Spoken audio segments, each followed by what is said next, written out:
Hello यो WhatsApp guys, क्या हाल चाल है। काइजू नंबर 8 के सीजन 2 का 9th एपिसोड आ चुका है। तो चलिए फिर गाइस बिना देरी के वीडियो को शुरू करते हैं। एपिसोड की स्टार्टिंग में हमको दिखाया जाता है कि इतामी डायरेक्टर इसाओ के ऑफिस में होता है और दूसरी तरफ हम देखते हैं कि डायरेक्टर इसाओ भी अभी तक जिंदा होते हैं। और तभी शिनशुटो तो हम देखते हैं कि काफका एक मूव सीखने की कोशिश कर रहा होता है और वो याद करता है कि शोशिरो ने मुझे कहा था कि इस टेक्निक के लिए ग्लैक्स बहुत ही ज्यादा इंपॉर्टेंट है, क्योंकि तुम अपनी लातों की मदद से ही फोर्स को लाओगे और वही फोर्स तुम्हारी फिस्ट के अंदर जाने वाली है। तो इसलिए तुमको पहले बेसिक मूव सीखने होंगे और मैं हफ्ते में 2 बार चेक करने के लिए आऊंगा कि तुम प्रैक्टिस कर भी रहे हो या नहीं। और हम देखते हैं काफका वही ट्रेनिंग कर रहा होता है, पर लेकिन उसके पैर में तो बहुत ही ज्यादा दर्द होने लग जाता है, जिसकी वजह से वो तो बेचारा रोने ही लग जाता है। और इतने में वहां पर किकोरू आ जाती है और वो बोलते हैं कि तुम्हारे लिए ये एक्सरसाइज सही है क्योंकि तुम वेपन को तो यूज कर नहीं सकते हो। पर लेकिन हम देखते हैं कि काफका तो उसके ऊपर गुस्सा होने लग जाता है और वो बोलता है कि आखिरकार तुम क्यों नहीं इसे ट्राई करती हो। और किकोरू बोलते कि मुझे पता है कि ये बहुत ही ज्यादा हार्ड है क्योंकि मेरे फादर इसको रोज ट्राई करते थे। और काफका बोलता है कि फिर तो मुझे भी बहुत सारी ट्रेनिंग करनी होगी। और ये चीज देखकर किकोरू थोड़ी शॉक हो जाती है और हम देखते हैं कि वो उसको उसका मोबाइल वापस कर देती है। और किकोरू बोलते हैं कि तुम सभी लोगों से अब बात कर लो। पर लेकिन हम देखते हैं कि जैसे वो अपने रूम में जाता है उसको तो हिम्मत ही नहीं आ रही होती है किसी को कॉल करने की, क्योंकि उसने काइजू बनने के बाद किसी से भी बात नहीं की थी। और जैसे ही वो अपने मोबाइल को ऑन करता हम देखते हैं कि काफी सारी नोटिफिकेशन आने लग जाती हैं और उसको तो बहुत सारे मैसेजेस भी आए होते हैं। और काफका अपने मन में बोलता है कि इसमें पक्का लोगों ने मेरे बारे में बुराई की होगी और मुझसे सभी ने दूर रहने के लिए बोला होगा। और इतने में हम देखते हैं कि इचिकावा का कॉल आ जाता है और वो नर्वस होकर गलती से इचिकावा का कॉल ही काट देता है। और फिर उसको फुरुहाशी का कॉल आ जाता है और जैसे वो उसको उठाता है वो देखता है कि सामने तो इचिकावा होता है। इचिकावा बोलता है कि जब मैंने तुमको कॉल किया तुमने मेरा कॉल काट क्यों दिया और तुमने फुरुहाशी का ही कॉल क्यों उठाया, और ऊपर से तुमने 2 महीने से हमसे बात भी नहीं की है। चाहे उन्होंने तुम्हारा फोन ले ही लिया था पर लेकिन तुमको कोई और रास्ता जरूर ढूंढना चाहिए था। और काफका बोलता है कि मुझे परमिशन नहीं मिली थी और इशिकावा बोलता है कि मजाक मत करो और मुझे पता है कि ये भी फोन तुमको किकोरू ने ही दिलाया होगा।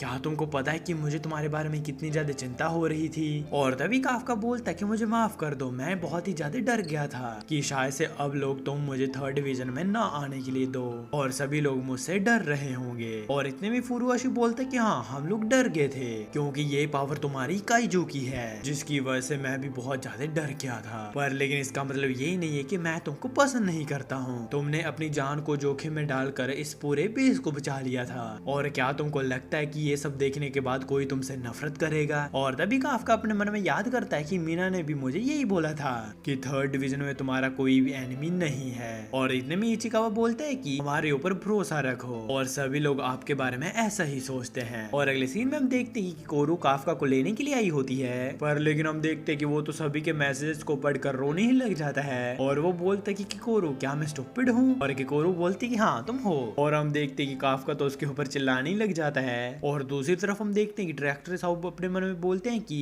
अब मेरा टाइम खत्म हो रहा है, मैं काफी टाइम से इसको रजिस्ट करने की कोशिश कर रहा हूँ पर लेकिन अब मैं ये ज्यादा टाइम तक नहीं कर पाऊंगा। ये काइजू बहुत ही जल्दी ग्रो कर रहे हैं और ऐसा तो मैंने कभी सोचा भी नहीं था। और तभी हम देखते हैं कि इतने में ही बहुत सारे अजीब अजीब से काइजू के बारे में न्यूज में बता रहे होते हैं लोग और डिफेंस फोर्स को भी इसके बारे में पता चल जाता है, पर लेकिन वो तो इस चीज के बारे में पता नहीं लगा पा रहे होते हैं। और तभी शोशिरो बोलता है कि ये इसलिए हो रहा है क्योंकि डिफेंस फोर्स के जाने से पहले ये काइजू गायब हो जाते हैं। और हम देखते हैं कि वो एक एक करके सभी काइजूस की फोटो दिखाने लग जाता है और उनमें से तो एक तो लड़की होती है। और शोशिरो बोलता है कि एक नॉर्मल काइजू से इनकी इंटेलिजेंस बहुत ही ज्यादा है और शायद से ये बहुत ही बड़ा आने वाला एक डिजास्टर है। और तभी इतामी बोलते हैं कि सिटी के डिफेंस को बहुत ही ज्यादा बढ़ा दिया गया होता है और हमने काफी सारे अंडरग्राउंड शेल्टर्स भी बनाए हैं ताकि लोग जल्दी से जल्दी सेफ हो सकें। और हम दूसरी कंट्री से भी काइजू से लड़ने के लिए मदद मांग रहे हैं, लेकिन कुछ गवर्नमेंट प्रॉब्लम के कारण ये चीज बहुत ही ज्यादा मुश्किल है। और इतने में एक बंदा बोलता है कि आरोमी के लिए नंबर 1 काइजू वेपन को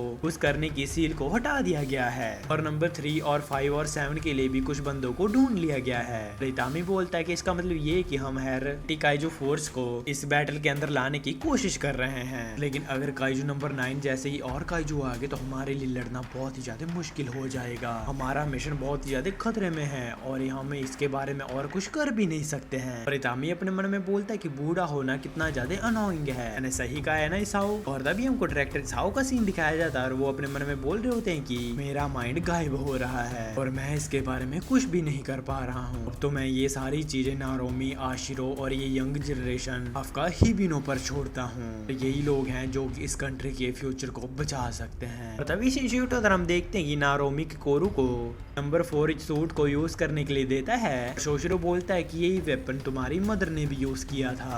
कोरू बोलते कि मैं अपने फादर का बदला लेने के लिए अब तैयार हूँ। और फिर हम देखते हैं कि न्यूज में ये बात चल रही होती है कि काइजू काफी टाइम हो गया दिखाई नहीं दे रहे हैं। और तभी एक औरत अपनी बेटी को ध्यान रखने के लिए बोलती है अपना। वो लड़की बोलती है कि अगर काइजू नंबर आएगा तो मुझे बचाने के लिए मिस्टर काइजू जरूर आएंगे। वो तो काइजू नंबर 8 की ड्राइंग भी बना रही होती है। और अगले सीन में हम देखते हैं कि कोरू और नारोमी प्रैक्टिस कर रहे होते हैं अपना सूट पहनकर और उनकी ट्रेनिंग की वजह से तो सारा बेस हिल रहा होता है। और हम देखते हैं कि प्लूटून्स के मेंबर भी ट्रेनिंग कर रहे होते हैं। और तभी शिनजुटो हम देखते हैं कि काफका ट्रेनिंग कर रहा होता है और शोशिरो के साथ, जो कि अपनी नई टेक्निक के साथ शोशिरो को थोड़ा सा पीछे धकेल देता है। तो ये चीज देखकर वो बहुत ज्यादा खुश हो जाता है। जैसे ही शोशिरो बोलता है कि चलो अब तुम इसको पकड़ो और हम देखते हैं कि वो तो इसको मुक्का मारकर ही उड़ा देता है। और फिर शोशिरो बोलता है कि चलो फिर ठीक है, अब लंच टाइम हो गया है। और तभी काफका बोलता है कि क्या ये करना जरूरी था, अब मैं आपको शाम को दिखाऊंगा कि मैं कितना ज्यादा पावरफुल हो गया हूँ। और हम देखते हैं कि अगले सीन में काफका छत पर आ चुका होता है। वो मीना को देखकर दूसरी तरफ जाने वाला होता है, लेकिन हम देखते हैं कि मीना उसको रोक देती है और वो उसको अपने पास आकर बैठने के लिए बोलती है। और तभी मीना बोलती है कि ये जगह कितनी ज्यादा शांत है, लोग अपना काम कर रहे हैं और सीख भी रहे हैं और बच्चे खेल भी रहे हैं। मुझे पता है कि ये तूफान के आने से पहले की शांति है, पर लेकिन जब हम यहाँ पर बैठते हैं हमको ऐसा लगता है ना कि जैसे यहाँ से तो काइजू गायब भी हो गए हैं। और तभी काफका बोलता है कि हाँ मीना, लेकिन उसको याद आता है कि मैंने उनका नाम ले दिया है, जिसकी वजह से वो माफी मांगने लग जाता है। मीना बोलते कि तुम मुझे मेरे नाम से बुला सकते हो क्योंकि यहाँ पर कोई भी नहीं है। फिर ऐसे ही अच्छे दिन चलते रहे तो कितना ज्यादा बढ़िया हो जाएगा ना। क्या तुमको याद है कि बचपन में जब अलार्म बजते थे काइजू के आने का, तब तुम अपने स्कूल में से मेरे स्कूल में आते थे मुझे बचाने के लिए, और इस चीज में मुझे बहुत ही ज्यादा शर्म आती थी। और तभी काफका बोलता कि वो तो इसलिए क्योंकि काफका डिवीजन की वाइस कैप्टन थी, तो इसलिए कैप्टन को तुम्हारी फिक्र होना तो जरूरी था। मीना बोलते कि तुम शेल्टर में सभी को एक कैप्टन की तरह लेकर जाते थे, तो तुम जितना मर्जी डरे हो पर लेकिन तुम मुझे अच्छा फील करवाने के लिए स्माइल करते रहते थे। मुझे ऐसा लगता था कि अगर कोई काइजू आ भी गया तो तुम उसको संभाल लोगे, जिसकी वजह से मुझे बिल्कुल भी डर नहीं लगता था।